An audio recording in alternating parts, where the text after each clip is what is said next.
আসসালামু আলাইকুম।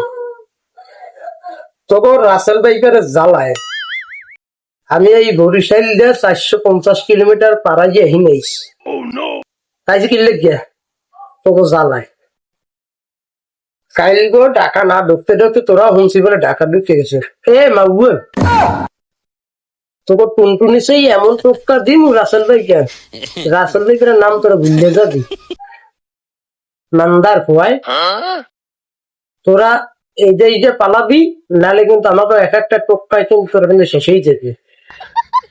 যাই হোক, তোকে আমি আবার বরিশালের বাসায় গালাগালি করতে চাই না, কারণ আমাদের গালাগালি এসে একটা অন্য রকমের গালাগালি, এত তোর আবার মানিজ্যতে লাগতে পারে। যাই হোক, মনে আইসো ঈদের সময় বুঝ জিরে গিয়ে তোরা কোথায় দাওয়াত পাও না, এই লোকে মুখে বাংলাদেশে আছে তো কোথাও জায়গা নেই, কেন মুখে আবার মন উদ্ধার এই লোকে তোকে কয়দিন লোকে রাখতে দিছি। এখন তোরা চললে যাবি কেমনে, ভিসে মিশে সারা চললে যা। আর হুনি তুমি মানুষের কামড়াইছো এনে কিন্তু মোর মাথা মতো তোরা গরম করিস না। মুখে এনে 4-5টা ছোট ভাই ব্রাদার আছে, ওদের হাতের নখ কিন্তু এক একটা বড় বড়, এর যে তোকে যে এক একটা খামচে যাবে তোরা কিন্তু সহ্য করতে পারবি না। তবু বিষের থেকে মুখে খামচির বিষ কিন্তু অনেক মারাত্মক।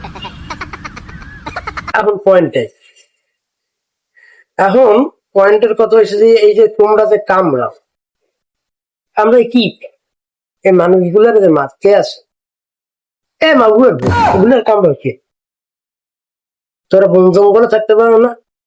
তোরা সাপ, তোরা থাকি বন জঙ্গলে, মুখে মানুষের হি না ওকে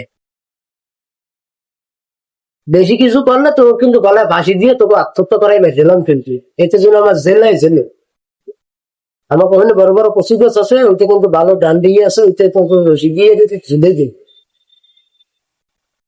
ফিরে যদি তোরা আও এই বাংলাদেশে, করোনা কিন্তু এক গ্যাস, রেমাল কিন্তু গেছে বলতে পারে না। আর তোরা কি এরকম মগো হিন্দে যে চলে যাচ্ছ না আপনি মগো ঘেরা বাড়ি খাইয়ে তুই চলে যাচ্ছ কোনটা?